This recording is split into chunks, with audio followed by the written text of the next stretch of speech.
Quand j'ai entendu parler pour la première fois du projet Communauté d'abondance, j'ai tout de suite communiqué avec les initiateurs. Je suis donc allée à leur rencontre afin d'en savoir plus et parce que j'étais curieuse de voir leur mode de vie qui se rapproche de la nature. Je suis Mireille, la fondatrice de l'Espace Optimiste.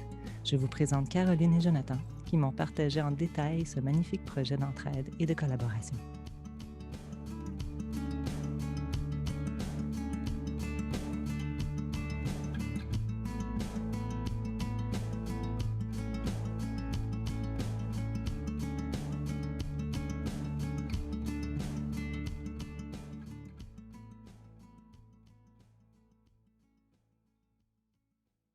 C'est de rallier les gens pour qu'il y ait une matière ou un savoir ou quelque chose est facilement partageable, voire même est un déchet, puis qui va profiter à quelqu'un d'autre.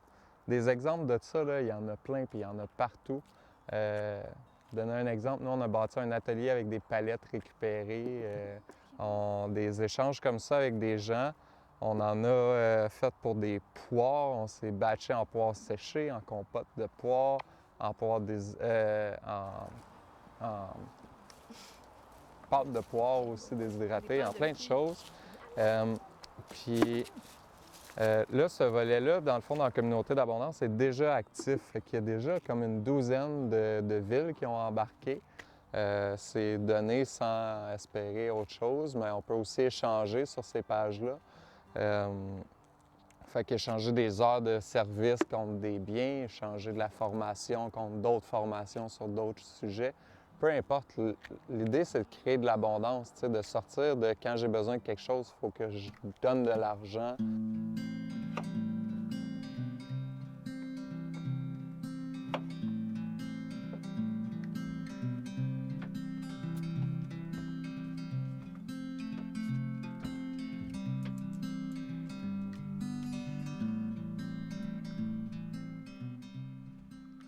Par ces pages-là, il peut se donner des formations aussi. C'est ce qu'on aimerait encourager beaucoup. Créer des événements sur des sujets où est-ce qu'il peut y avoir pas juste un formateur, mais plein de monde, tu sais. On est vraiment loin de vouloir inclure juste des gens qui jardinent ou juste des gens qui s'intéressent aux techniques anciennes. On veut vraiment créer quelque chose de large avec ces pages-là. Donc, autant si c'est pour échanger quelque chose qui ne te sert plus, un vieux matelas ou parce que je sais pas, tu as des pneus d'hiver à changer, puis au lieu d'aller payer au garage, bien, tu peux aller faire du ménage 1 heure chez un mécano qui, lui, va prendre 1 heure pour changer tes pneus, tu sais. C'est applicable pour tout le monde, tout le temps, puis partout.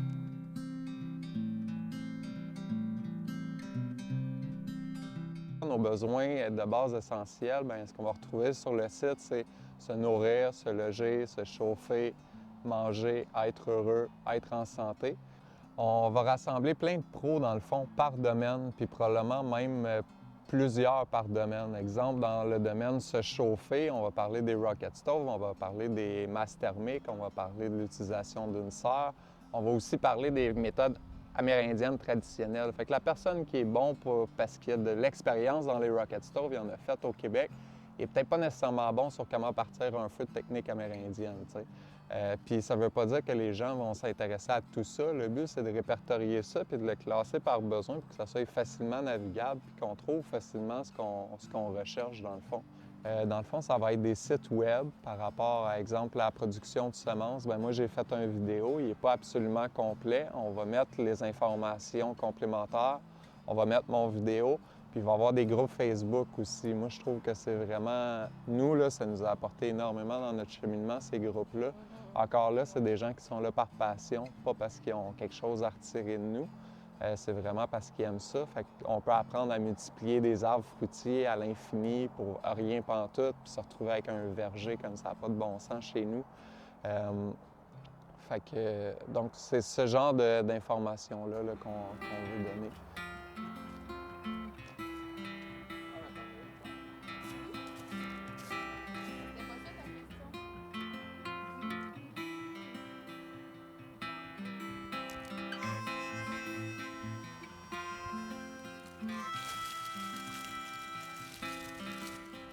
Savais-tu que le zonage est important un terrain zoné vert comme celui-ci ici, un agriculteur pourrait l'acheter, tout raser, faire une monoculture de maïs, mais on ne peut pas se construire une maison.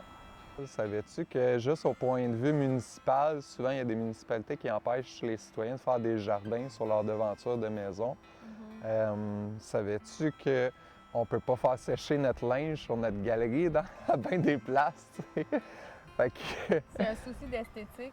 Puis là, on est juste dans le niveau municipal, mais il y a le provincial, puis après ça, il y a le fédéral. Puis là, on parle même pas des normes sociales au travers de tout ça, que même si c'est légal, mais que ton voisin n'est pas d'accord. Fait qu'encore une fois, c'est très interdépendant des autres volets de la communauté d'abondance, le volet légal ou législation. Puis c'est pour ça qu'on veut s'en mêler. Il y a plein de gens qui veulent faire des alternatives vraiment cool présentement, puis qui sont retenus parce qu'ils n'ont pas le droit. Souvent, c'est des lois qui avaient un sens à la base. Par exemple, le fait d'avoir besoin d'une fosse septique, puis tout ça, champ d'épuration. C'était pour protéger l'environnement parce que les gens faisaient n'importe quoi. Notre position, c'est qu'on veut surtout pas que les lois disparaissent pour laisser place à n'importe qui de faire n'importe quoi, n'importe où. Si on veut qu'ils soient utiles avant tout, puis qu'ils fassent du sens, puis qu'ils soient cohérents avant tout pour les citoyens, dans le fond. Tu sais, si on a un système, puis tout ça, je veux dire, c'est pour nous protéger, c'est pour nous représenter. On a des idées de mouvements qui se font déjà en France, qui ont, par exemple, sur les habitats légers, les habitats alternatifs qui sont faits que de matériaux recyclés ou de matériaux naturels qui ne suivent pas des codes du bâtiment ou sur des zonages inadéquats selon la loi, mais ils ont réussi à gagner des causes, puis là, créer des jurisprudences. Puis à cette heure, les gens qui veulent juste construire une petite cabane puis avoir la paix, puis qui ne veulent pas un gros condo, puis une toilette avec de l'eau potable dedans, bien, ils peuvent. Parce que dans le fond, on ne veut pas toujours critiquer toutes les lois, c'est ça. C'est juste que, comme disait Jonathan, il y en a qui sont désuètes. À la base, ils étaient là pour protéger l'environnement, mais maintenant, elle fait le contraire. Donc, il faudrait juste utiliser notre logique pour faire en sorte que ça soit mieux fait.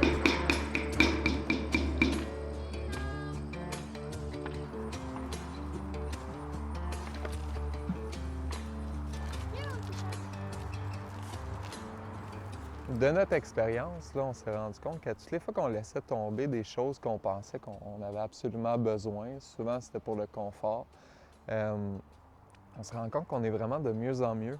Puis à l'inverse, quand on stagne, puis tu sais, comme exemple, présentement, on fonctionne avec des panneaux solaires, nous. Moi, quand j'ai commencé il y a 6 ans, là, je pensais que les panneaux solaires, c'était la vie. Là. On achetait ça, puis on se posait plus de questions, puis tout est beau, mais tu sais, avec le temps et les remises en question, on se rend compte que nos batteries sont extrêmement polluantes. Les panneaux solaires, bien, il y a beaucoup de pièces qui viennent de Chine et qui veulent juste venir de là. Même si ça viendrait tout du Québec, on serait obligé de puiser dans des sources de minerais qu'on fait juste puiser depuis une centaine d'années puis qui baissent de plus en plus. Nous, on pense, dans notre vie personnelle, ça fait longtemps qu'on sait qu'on veut vivre en communauté. On croit beaucoup, beaucoup en la force du nombre et tout ça. Spécialement quand c'est dans un but de décroissance. Plus qu'on laisse tomber de modernité, plus qu'on a besoin les uns des autres. C'est inévitable.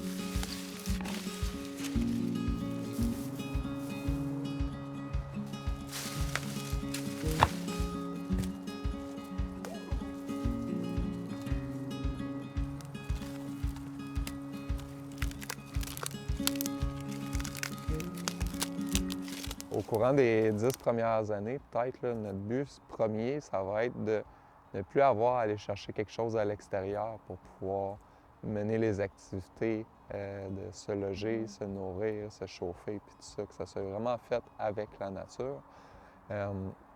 Puis moi puis Caro, avec l'expérience, on se rend compte qu'en fait, on avait toutes ces peurs-là. On en a encore plein, tu sais. Il y a l'électricité qu'on a encore avec les panneaux. On n'est pas tout à fait prêt à lâcher ça. On pense qu'il faut remplacer les choses. Puis, exemple, de ne plus avoir d'ordinateur puis de réseaux sociaux, pour nous, ça va se remplacer par une communauté dans la vraie vie. En fait, moi, ce que je pense qui dérange le plus, puis qu'est-ce qui fait le plus peur, puis qu'est-ce que moi aussi, c'est ce qui me fait le plus peur, c'est le manque de confort. ça, c'est vraiment important pour tout le monde. C'est juste qu'avec la vie qu'on a commencé à mener, le confort a changé de signification. Puis ça, je pense que ça pourrait être le cas pour tout le monde.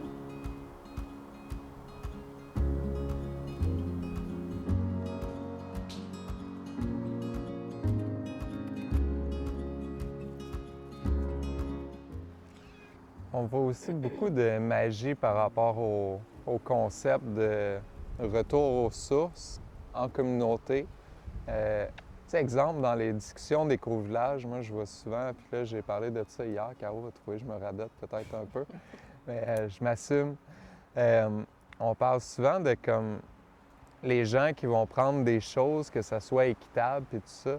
Mais tu sais, si on se transporte dans un mode de vie qui est plus ressemblant aux Premières Nations, puis on imagine le gros gars super grand, puis super gros, qui est fort, qui mange 2 à 3 fois plus que tout le monde, puis tout le monde a participé également à faire la bouffe. Fait que là, les gens souvent sont comme, ben ouais, mais là, ça va créer des chicanes, ça. Mais dans un contexte de tribu, là, la personne qui mange 2 à 3 fois plus, elle va porter 2 à 3 fois plus aussi.